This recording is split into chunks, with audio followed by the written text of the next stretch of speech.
Mesdames, Messieurs, bonsoir, bienvenue dans l'émission Tough Time consacrée à la 20e journée de la saison hippique 2015. False Rails pour la journée placée à 1,75 m et à mes côtés en studio, le consultant Nitin Lekradj. Nitin, bonsoir. Bonsoir Radio. Sans plus tarder, Nitin nous analyse la sixième course, 1600 mètres, un rating supérieur à 60, contenu dans Abington, aussi aligné Reim, Liquid Motion, Roman Manor, Captain Fort, Ashanti Gold, Recall to Life, Nordic Warrior, Posse Comitatus et Master Mascus. A noter que Roman Manor est monté par Akash Charaz, Jeanne Bardetier, qui est purge sur une semaine de suspension.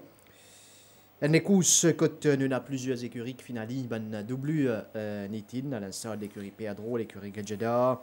Nous avons même l'écurie Rameshwar Gadjeda, par exemple, qui aligne deux représentants.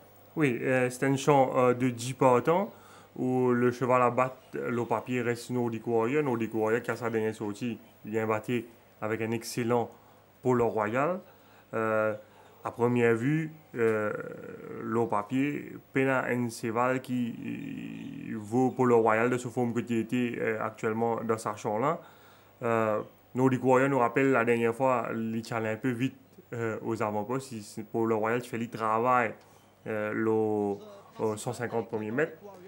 Et l'état Suzuki qui servi et c'est là tu montres lui bien keen et il imprime le train sur des bases élevées, ce qui fait qu'à la fin il est vulnérable dans la ligne droite et il fait aller remonter par le coursier de l'écurie Rousset. Nous rappelle c'est à l'issue de ça les coursiers qui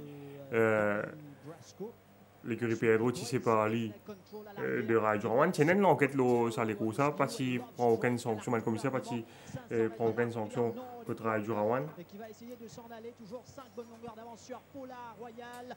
Azapel à l'arrière, Donny Brasco commence son effort, Grazing Control. Il nous a dit également que Vinay Naiko, déjà con Nordic Warrior, qui a conduit la victoire la saison dernière. Oui, et Nordic Warrior, c'est assez spécial. Vous pensez qu'avec la présence de Rim et de Posse Comitatus, et également, même s'il n'est pas nécessairement une frontrunner, Posse Comitatus, c'est un cheval qui sortit bien vite des stalls. Rim, c'est la doublure de l'écurie Gadjeda. Il a déjà démontré du pas le 1400 mètres dans la Duchesse, même si la dernière fois, le 100 mètres, il n'est pas sorti aussi vite qu'il ne pensait. Et ce jockey est bien sollicité vigoureusement pour capable taquiner éventuellement Albert Mooney en descente. Mais si jamais ça va se là capable d'essayer inquiète Nordic Warrior sur la partie initiale, je pense que Naiko pas pour nécessairement bounce ce cheval, il vous laisse ce cheval et s'il prend commandement là sans bousculer ce cheval sur les premiers 150 mètres. Et si il réussit à le Nordic Warrior, moi c'est Nordic Warrior plus difficile à battre. Au cas contraire, les courses pour un tiré plus ouvert, les là, man finisseurs comme Recall to Life, Roman Manor, Captain Furf et même Liquid Motion pour capable dans un mot à dire en ligne droite. Recall to Life, une nouvelle fois desservi par un mauvais couloir, il finit à 10e couloir avec Derek David, toujours présent à l'arrivée. Mais il manque cette affaire-là pour faire différence. Oui, je pense que le sprint la dernière fois, il tombe face à des meilleurs chevaux, Tandraji et Ryder Cup.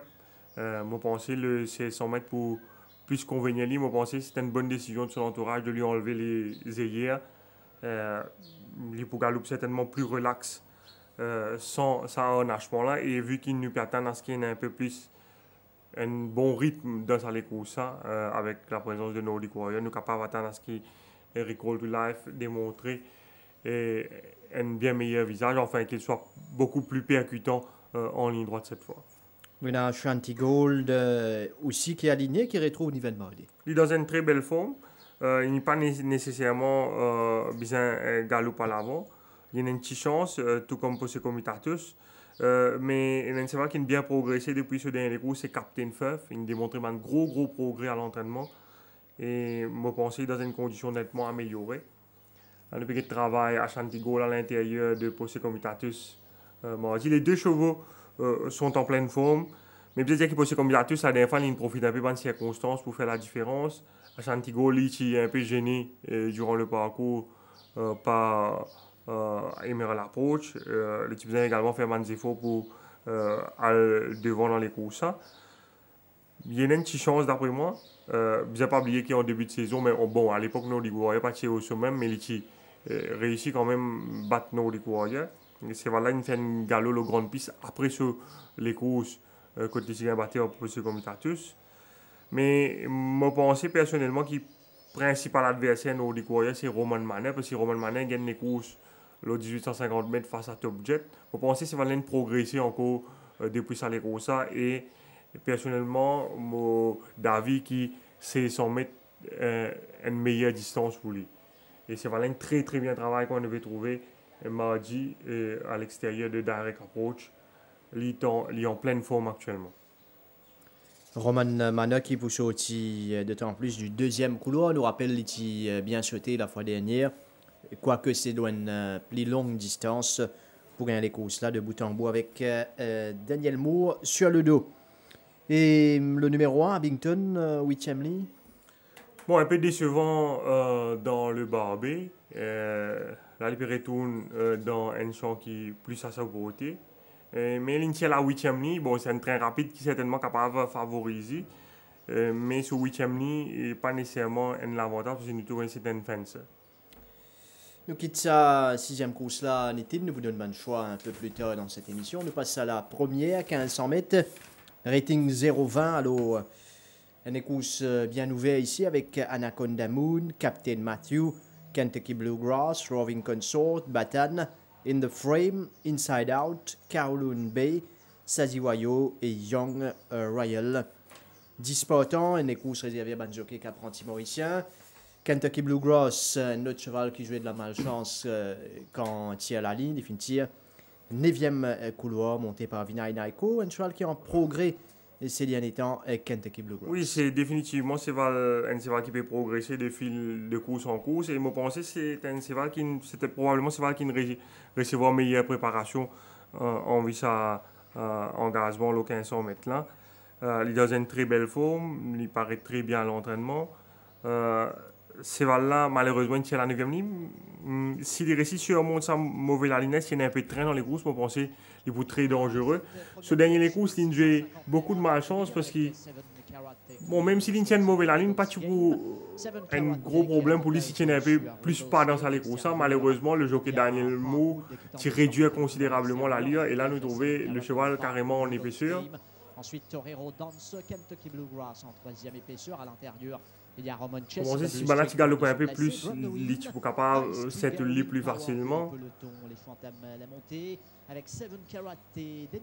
Et avec le manque de train, nous trouvons les tirés retrouvés en épaisseur à environ 500 mètres du but et Suzuki peut bien improve à l'extérieur ici. Et nous trouvons également que c'est Valin, il est encore bien green, il n'est pas trop négocié dans tournant. Et malgré ça, il n'est pas fini loin de Rebels Game et de Torero Dancer. Donc, Kentucky Bluegrass, le numéro 3, et un challenger pas manqué dans sa qualité. Oui, c'est une course bien ouverte. Je pense que Roving Consort, il est très très bien actuellement. C'est certainement un cheval plus régulier dans sa course. Même une 11e ligne, je pense que c'est un cheval qui n'a suffisamment pas pour capable essayer d'aller devant. Si jamais il va aller essayer d'aller tout seul devant, il prend un gros danger. Il est dans une très belle forme, il bien travaille mardi à l'intérieur de Man of His Word. C'est un cheval, je pense, que nous vous avez respecté. Je pense la dernière fois, tu as fait Kayaté sur l'intérieur. Il a montré aussi rapide que faire Kayaté dans l'ouverture des boîtes. Je pense qu'il est capable d'aller devant dans sa course. Et il y a également Kowloon Bay, qui est auteur d'une très bonne rentrée. C'est un cheval qui a un pépin en début de saison, qui est capable de gagner l'autre sur rentrée avec Tia, il a battu avec Tataga, il est génial en ligne droite sa zone là. C'est là, il a bien progressé après sur les courses rentrées, il a bien travaillé sur le dernier galop. Sur coating, vous trouvez une tonne sur robe, mais au niveau de travail, irréprochable, il travaille vraiment très très bien à l'entraînement depuis quelques temps. Et il tient bon la ligne, le parcours allongé, plus ça sur l'avantage. Je pense qu'il parmi un man sérieux prétendant à la victoire. Et moi, je suis bien content in the frame de sa course.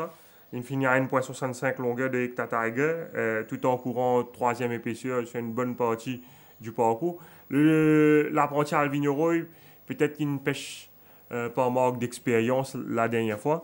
La ligne tire à l'intérieur de Kowloon Bay, il a seulement 55,5 kg les deux. S'il réussit à une bonne position durant le parcours, je pense que c'est vrai qu'il est capable à cause de la surprise dans sa course.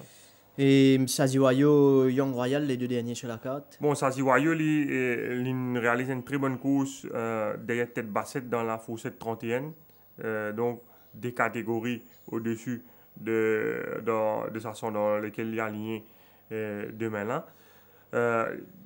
Puis il peut monter par Sunil Bassant qui connaît bien, qui réalise sa jolie les courses en avec tête. Je me rappelle la dernière fois quand Motiko Bassant après les courses, que des autres secondes avec tête bassette, dis-moi, s'il est participé sur Cravasse en ligne droite, ça joue là, probablement il est gagner ça les courses. Donc, sa performance, nous besoin respecter lui, même s'il reste un in and out performer. Voilà pour la première course. Peut-être quelque chose à ajouter par rapport au numéro 2, Captain Matthew. Il est dans une très bonne condition, mais c'est un cheval qui n'est pas nécessairement facile à monter. Il a tendance hanging.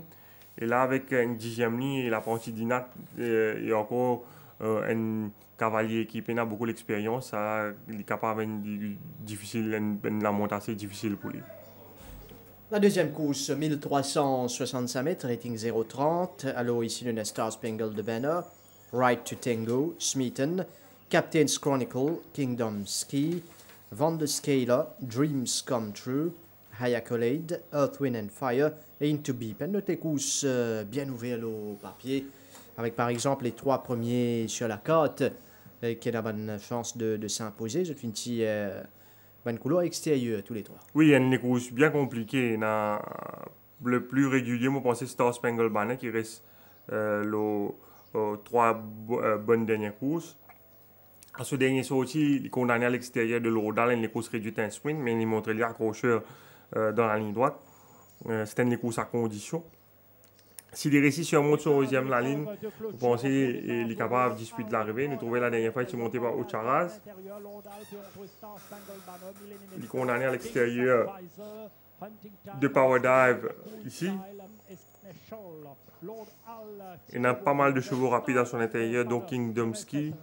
Il est capable de risquer de retrouver dans une situation similaire dans sa course. Mais nous trouvons que même s'il galope le nez au vent, c'est là qui montre lui bien accroché dans la ligne droite. À l'intérieur, il y a Power Dive, Lord Hall, Power Dive, Millennium Mesta ne participera pas à la lutte pour la victoire. C'est Lord Hall qui va résister à Power Dive à l'intérieur. Lord Hall s'impose devant Power Dive. Et ici prend la 3e place à l'arrivée, donc nous devons respecter lui malgré ce 11e ligne au départ. Donc, Star Spangled Banner, Endemolo Right to Tango avec les œillères pour la première fois. Il est entraîné avec beaucoup de soin. Ce cheval-là dans une belle forme actuellement. C'est un cheval qui ne perd beaucoup de points sur l'échelle des valeurs. Bon, il peut porter les œillères. Il remporte une barre trial avec ça l'équipement-là mardi lors de la grande piste. Nous trouvons qu'il y a Golden Shake lors de l'exercice-là, Right to Tango ici en 2e position. Et en 3e position avec la casaque rouge, c'est Social Network. Et nous trouvons il est bien keen avec les œillères.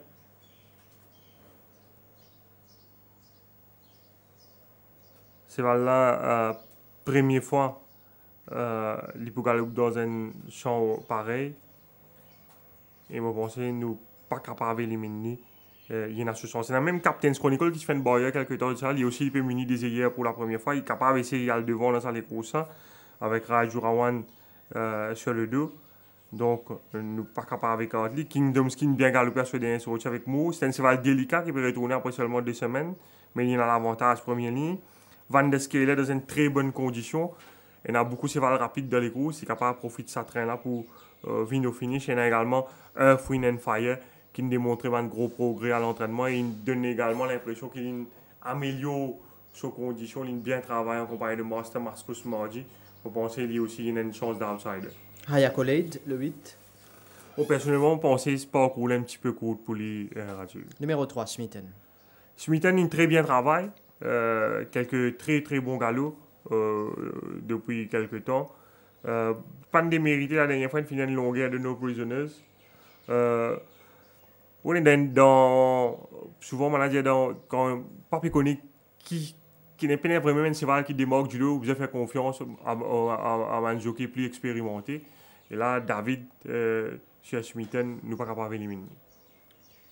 Smitten, qui est donc le cheval numéro 3 dans cette deuxième course. Pour les choix, les points en fin d'émission, bien évidemment.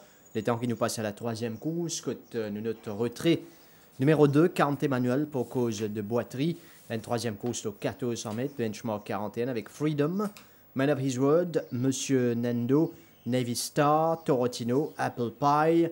Aussi aligné Direct Approach, The Real Hero et Even Chance. Donc les chevaux qui participent dans sa troisième course là. Avec là aussi au travail, pas pour trop facile, quoique The Real Hero il reste sur 2 victoires d'affilée, mais nous avons un challenger tel Torotino ou encore Apple Pie. Oui, c'est une course bien ouverte. The Real Hero reste sur 2 victoires d'affilée. C'est un cheval qui peut progresser après ça que les courses. Il y a 2 fois ici en faisant la course à l'avant, mais moi, je pensais qu'avec la présence d'autres chevaux rapides, il est condamné à venir de l'arrière, mais rien ne dit qu'il ne peut pas venir de l'arrière. C'est valable de maintenir une très bonne condition. Comme nous trouvons, il n'est pas sorti aussi vite des boîtes. Là, par exemple, nous trouvons Trial of Fortune et Almara qui montraient beaucoup plus rapide à l'ouverture des stores, mais les autres banjockeys respectifs, pas d'insister pour take on Real Hero au départ. Et Real Hero, ce qui nous remarquait également, c'est un cheval qui est bien green dans les courses. Un cheval qui pour derrière lui, un jockey qui pour derrière lui dans la ligne droite, vous devez faire très attention parce qu'il a tendance hang out, hang in. Donc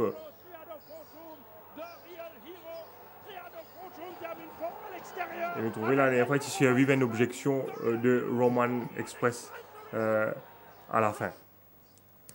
Mais là, comment nous dire, il y a d'autres chevaux rapides dans la course, à l'image de Man of His Word, ou même Even Chance qui est capable de taquiner dans la course à l'avant. Freedom également, il n'a du pas, mais avec ce 8e ligne, on pensait qu'il est condamné à venir de l'arrière. Dans une circonstance pareille, je pensais qu'il nous devait faire très attention. Torotino qui peut retourner après une saison à la mer, qui est très malchanceux depuis le début de la saison. C'est un cheval qui est dans une très belle forme actuellement, qui très bien travaille à l'entraînement. Et il y a également Apple Pie qui a battu Mr. Leyen la dernière fois. Le tirage le nez au vent. Là, avec la présence de plusieurs chevaux rapides, nous pensons que ce jockey est capable de settle lit et il est capable de réaliser une bien meilleure les courses. On a débuté ce travail vendredi à l'intérieur de Bals. C'est là dans une très bonne condition. Apple Pie qui est le numéro 7 de la course. Le numéro 1, Freedom. Il est toujours dans une belle forme, mais ce 8e ligne est certainement capable de jouer contre lui. Direct Approach. Il peut retourner depuis la 10e journée. Je pense qu'il me faisait un petit pépin. Il n'est pas mal fait à l'entraînement, mais je préférais regretter. Navy Star et l'autre course est délicat. Oui, très délicat pour assurer les courses rentrées. Et préférable nous revoir en compétition. La 4e course, 1650 mètres, benchmark 46, Carson City, Prince of Troy, Nunan Traianius, Freezing Point, Bandido Caballero et Obi alignés dans cette 4e épreuve. Côte Bandido et Caballero, eh bien, les fait figure de favoris. Oui, ligne bâtie avec Pont d'Avignon à ce dernier sorti.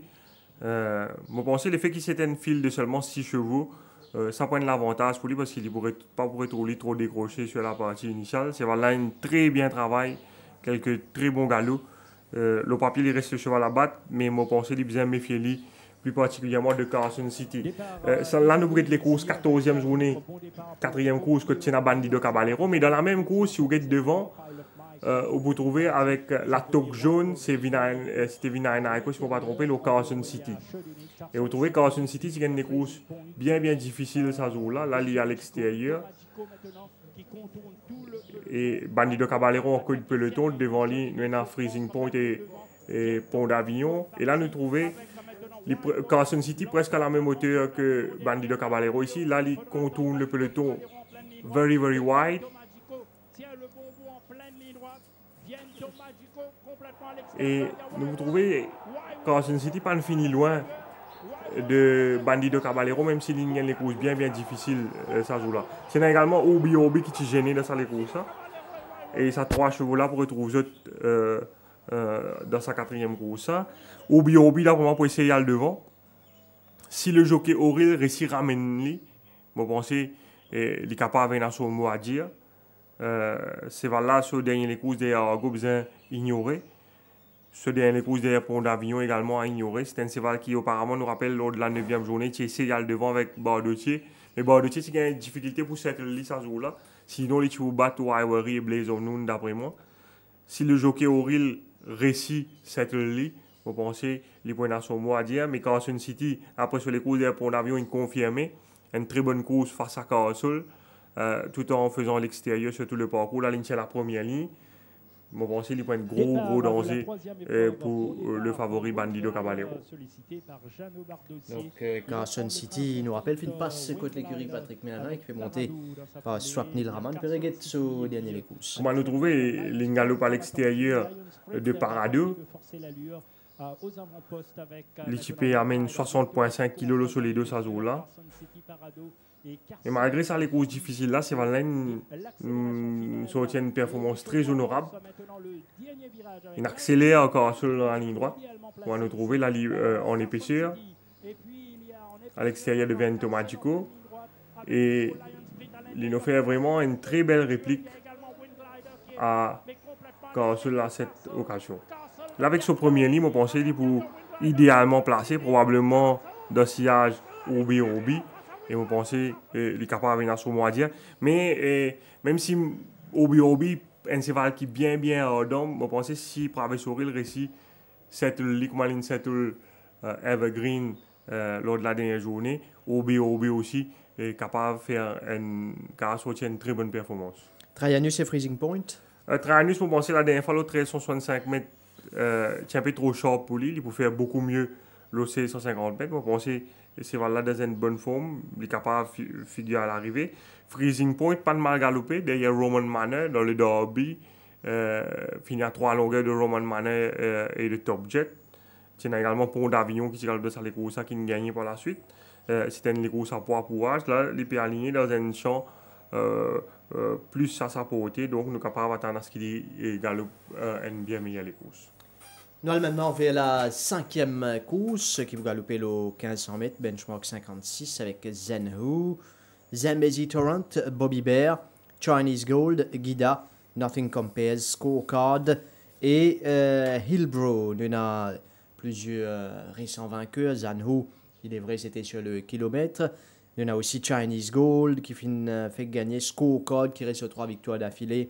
Et Hillbrow, victorieux à sa dernière tentative, Nitin.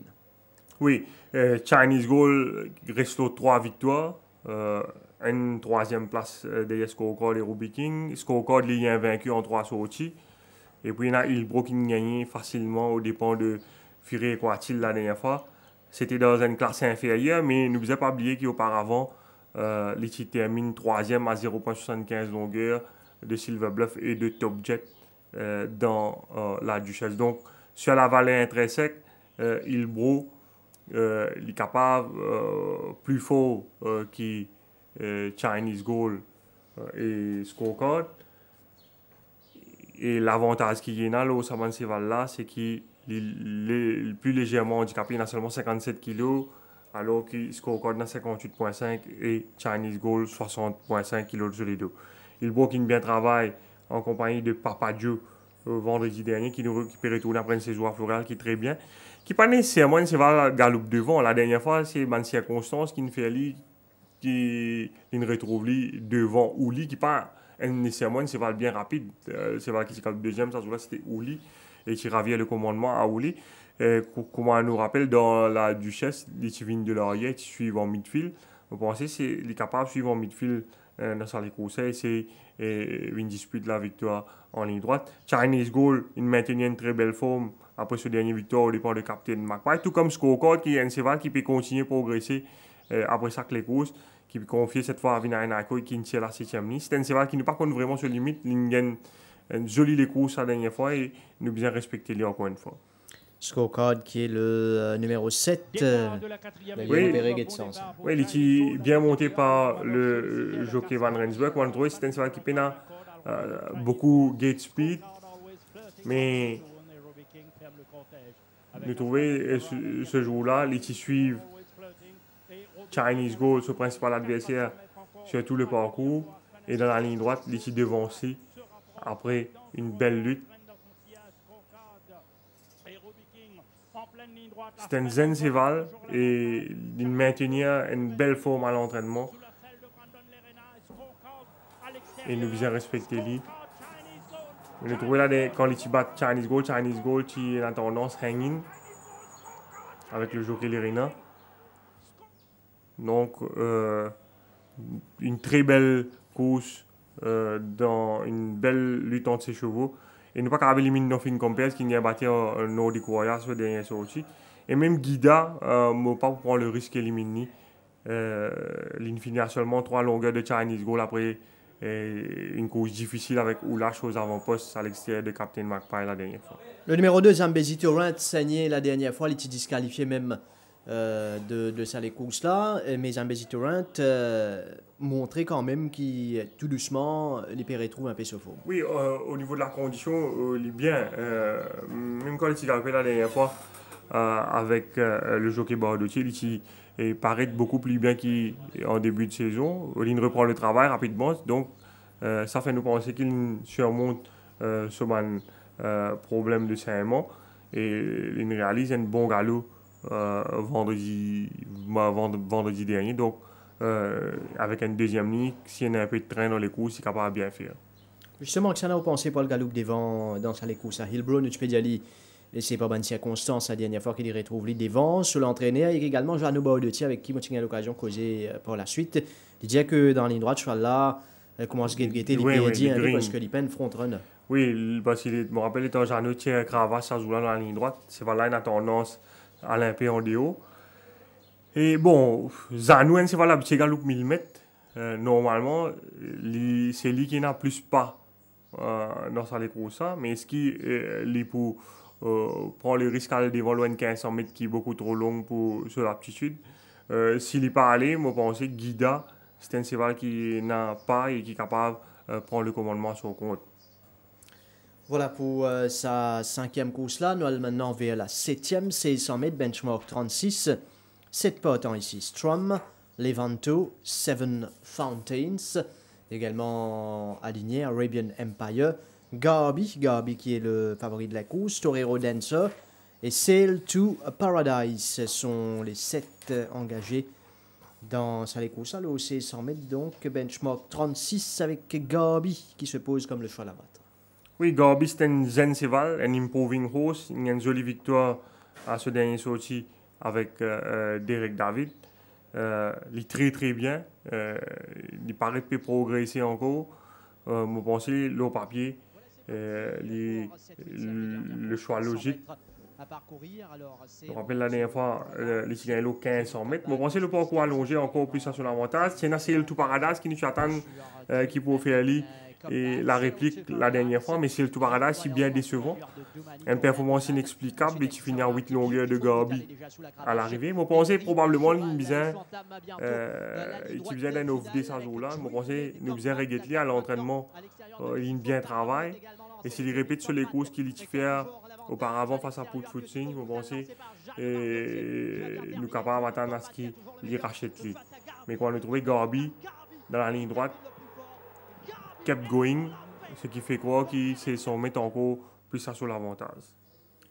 Seven Fountains, le numéro 3 avec les œillets pour la première fois. Bon, c'est là très très bien et il est un man principal adversaire de Garby. Il n'est pas mal fait en 2 sorties ici.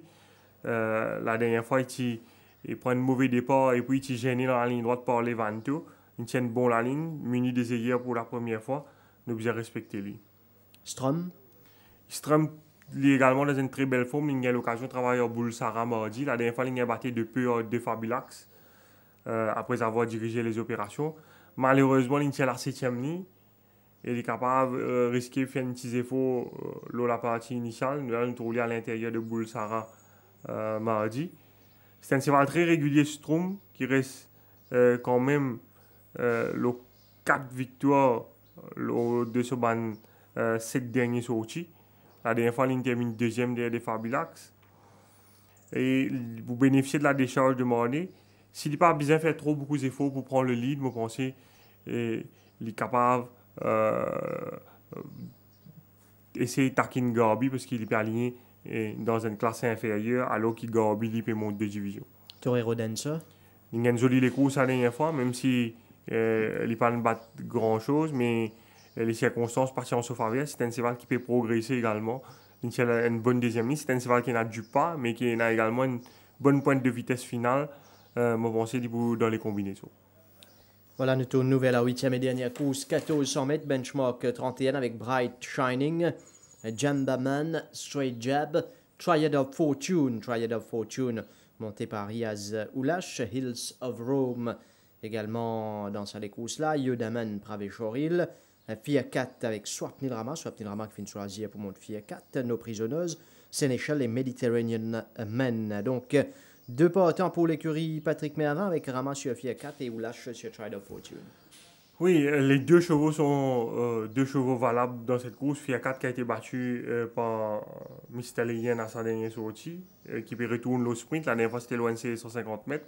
C'est voilà, il maintenait une belle forme, même si tu retournais après une boiterie, après ce dernier course. Vous trouvez à la dernière fois, le jockey Rama qui répond au départ, qui suit encore le peloton, Levanto et Blueberry qui dirigent les opérations à l'avant. Et qui suivent derrière Mystalian à cette occasion.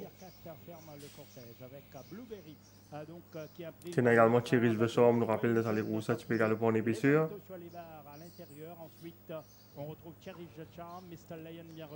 Et là, le N14 100 mètres, je pense qu'il y a intérêt par suivre trop décroché, surtout qui, je pense pas qu'on a beaucoup de train dans les courses, on a un seul front runner au papier, c'est Straight Jab. Et nous trouvons dans les derniers 400 mètres, Fia 4 qui refait du terrain, mais il n'est pas capable de faire rien face à l'accélération de Mystalian qui est beaucoup trop fort dans les 150 mètres.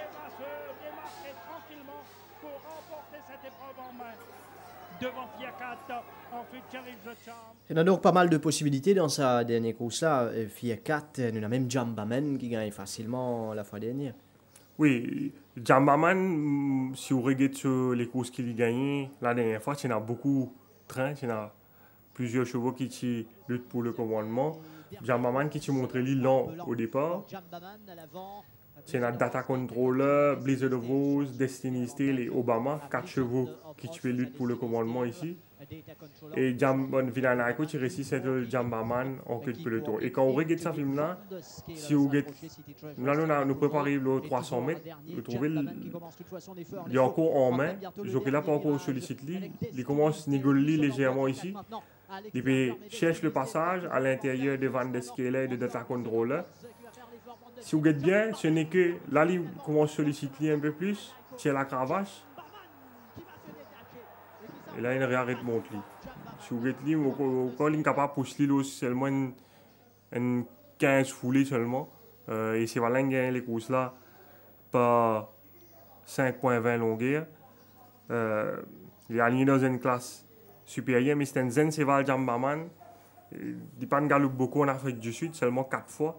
Ici, également, c'était ce 3e sortie de sa victoire là. Donc, il a appelé à improve encore. Donc, nous pas connu vraiment sur limite. Nous remarquons cependant qu'il, selon l'entraîneur, décide pour enlever drop nose bend avec lui. Ce 10e ligne, pas point des avantages parce qu'il commande une le film de sa précédente victoire. Il est lent au départ. Donc, malgré avec ce 10e ligne, on pensait de toute façon les poursuivre en queue de peloton. Straight Jab. Les seuls frontrunner de la course, il réussit réduire les courses et sprinter.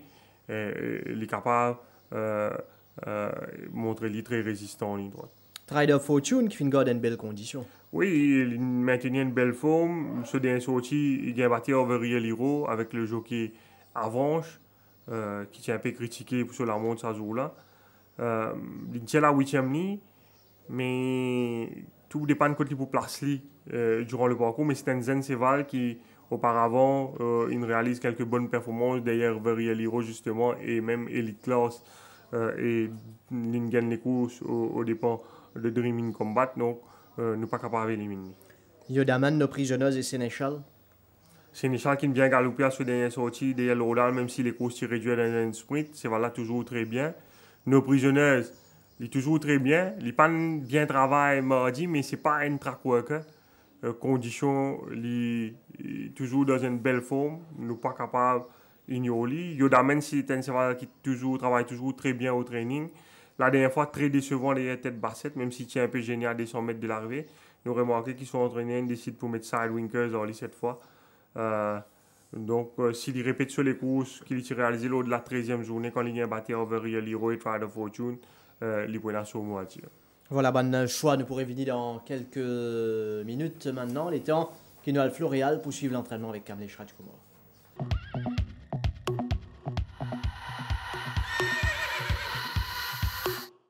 Les prétendants à la victoire dans la première course sont principalement Kowloon B, qui est mieux physiquement avec une course dans les jambes, Saziwayu, qui affiche une forme plaisante et qui a bien assimilé son travail jusqu'à présent,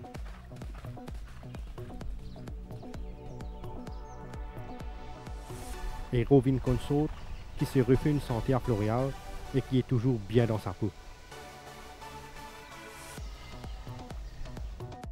Dans la deuxième course, Smithen commence à retrouver ses automatismes, comme en atteste l'état de sa robe qui s'est bien amélioré.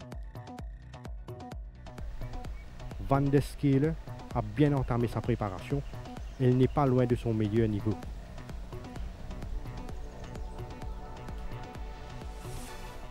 Ride to Tango est en constant progrès et elle s'est bien comportée lors de son canter. Dans la troisième course, The Real Hero est en pleine possession de ses moyens et sa belle forme a retenu l'attention. Freedom progresse de façon satisfaisante et il a donné entière satisfaction sur la grande piste.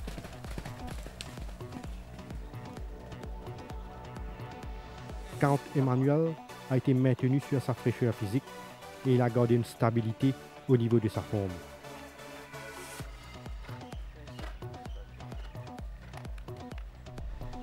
Dans la quatrième course, Freezing Point est sur la bonne voie concernant sa progression, démontrant qu'il commence à retrouver ses moyens.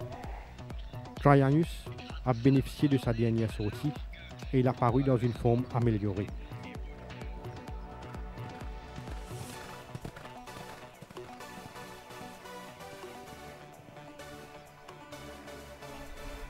Dans la cinquième course, Hillbrook a bien entamé sa préparation et il jouit d'une très bonne santé actuellement. Scorecard affiche toujours une belle forme et il a réalisé une bonne prestation sur la grande piste.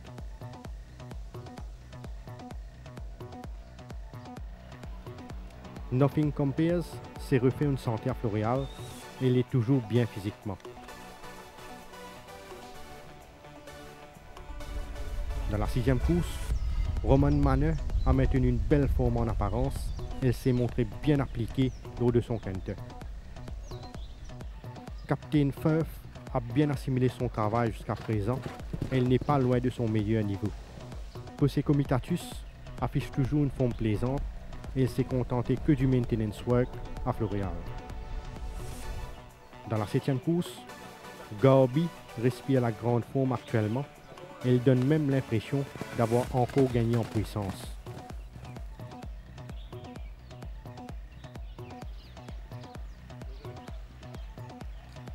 Torero Dancer est toujours dans de bonnes dispositions et il a été maintenu sur sa fraîcheur physique.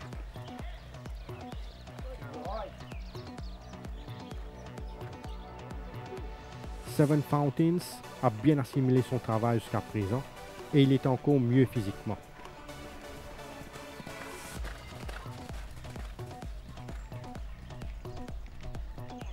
Dans la 8e course, Dryad of Fortune a profité d'un break à Floréal, ce qui semble lui avoir fait beaucoup de bien.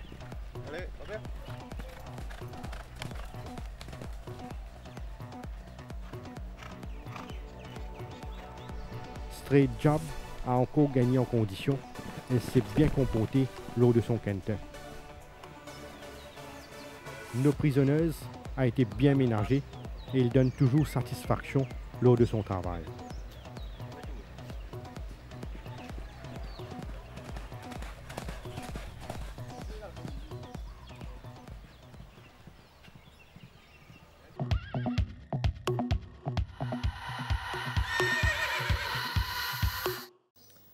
Retour sur le plateau. Maintenant, nous pourrons pour un choix pour la journée de ce samedi. Nous commençons avec premier course qui va galoper le 1500 mètres. Rating 0,20 qui vous choisit ici, Nitin? C'est une course bien ouverte, Rajiv. Moi, j'ai une légère préférence pour In The Frame, le Kentucky Bluegrass et Carlunde. La deuxième course 1365 mètres, rating 0,30. Moi, fais confiance à Van de Scaler, le Star Spangled Banner et Kingdom Ski. Troisième course 1400 mètres, benchmark 41 au bon choix. Torotino, Apple Pie et The Real Hero. La quatrième course 1650 mètres, benchmark 46. Bandido Caballero, Carson City et Ubi Obi. La cinquième course, le 1500 mètres, les courses benchmark 56. Ilbro, Chinese Goal et Scorecard. L'épreuve principale qui va galoper le 1600 mètres, rating supérieur à 60. Roman Manor, Nordic Warrior et Recall to Life. La septième 1600 mètres, benchmark 36. Garby, Seven Fountains et Torero Lens. Huitième et dernière course 1400 mètres, benchmark 31. Jambaman, Fiacat et Straight Jab. Voilà un peu pour le choix dans cette émission. Maintenant, une meilleure chance qu'un outsider. Meilleure chance à Bandido Caballero dans la quatrième course et outsider In The Frame dans l'épreuve d'ouverture. Merci Nitin, merci à toute l'équipe derrière la réalisation de cette émission. Mesdames, Messieurs, merci de votre attention et bonne soirée à tous.